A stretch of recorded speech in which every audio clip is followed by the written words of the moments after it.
Salut.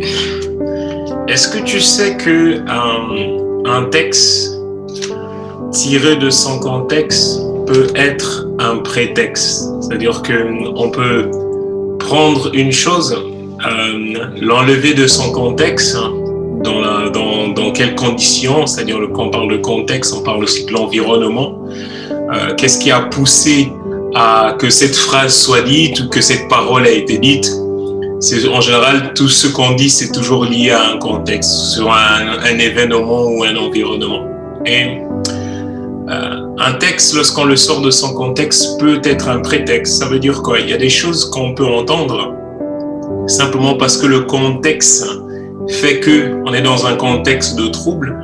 Il suffit de dire une chose, ça peut encore aggraver les choses, ça peut encore exciter encore beaucoup de peur et de crainte. Et laisse-moi te dire que voici des projets de paix et non de malheur afin de te donner un avenir et une espérance. C'est un texte qui est dans un contexte. Et ce contexte, c'est que c'est le peuple d'Israël qui est en exil, qui est plus ou moins prisonnier en fait d'un autre peuple, des Babyloniens. Et Dieu, au travers du prophète Jérémie, va leur envoyer une lettre. Il va leur envoyer une lettre. C'est-à-dire que, laisse-moi te dire que lorsque je parle de temps que Dieu a des projets de paix et non de malheur afin de te donner un avenir et une espérance, c'est vraiment pas une parole qui est tirée de son contexte. C'est-à-dire que c'est vraiment une parole qui est à propos par rapport à l'ensemble de situations auxquelles on peut vivre. C'est-à-dire qu'on peut être déporté ou on peut être ballotté ou quand on parle de déportation, on parle de quitter d'un endroit où on était stable à un endroit d'instabilité. Et même dans cet endroit d'instabilité, même dans des situations où tu ne peux pas comprendre, même dans un passé où tu es passé d'un passé trouble, même dans toutes ces circonstances, laisse-moi te dire que même à l'endroit de la déportation, même à l'endroit du trouble, même après un passé difficile, même après des circonstances que tu ne comprends pas, même après toutes ces choses, laisse-moi te dire que Dieu a des projets de paix et non de malheur afin de te donner un avenir et une espérance. Donc, le point que je vais te laisser ce soir, c'est apprendre à écouter Dieu. Apprendre à écouter Dieu. Comment on écoute Dieu? Dieu, c'est la voix de Dieu, c'est la plus petite de toutes les voix. C'est-à-dire que c'est fin, c'est petit. Voilà, je l'ai dit, c'est la plus petite des semences. Mais lorsqu'elle grandit, ce qu'on appelle la foi en Dieu, croire en ce que Dieu dit, elle devient le plus grand de tous les arbres. Laisse-moi te dire que c'est vraiment ce message-là. Donc, voilà, j'en prends un peu de Bible. Voici ce que déclare le Seigneur des armées célestes, Dieu d'Israël, à tous les exilés que j'ai déportés de Jérusalem à Babylone. Construisez des maisons, installez-vous, y plantez des jardins, mangez-en des fruits, mariez-vous, ayez des enfants, mariez vos fils, donnez vos filles au mariage et qu'elles aient des enfants. Multipliez-vous là-bas, ne vous laissez pas diminuer en nombre. Il dit, recherchez la prospérité de la ville où je vous ai déportés.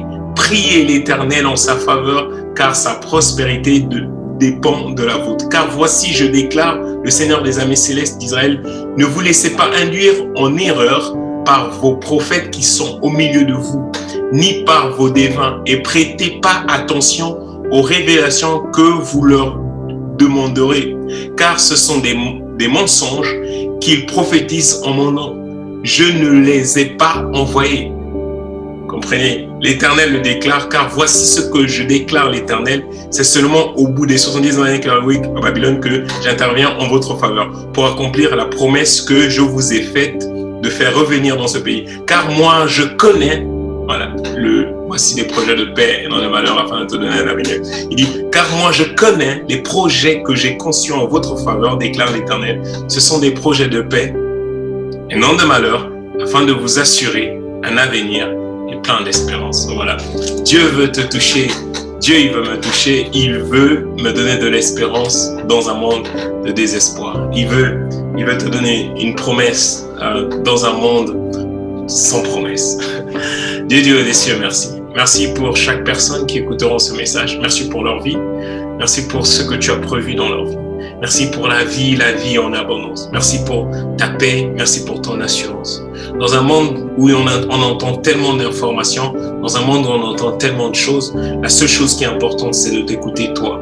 Toi qui déclares, même dans une situation compliquée, toi qui déclares la vie là où il y a la mort, toi qui déclares l'amour là où il y a la haine, toi qui déclares le pardon là où il y a la rancœur, toi qui déclares la vie en abondance là où il y a la mort, toi qui déclares la joie là où il y a le malheur, toi qui changes le mal en bien, toi qui changes les circonstances en faveur de ceux qui se tournent vers toi.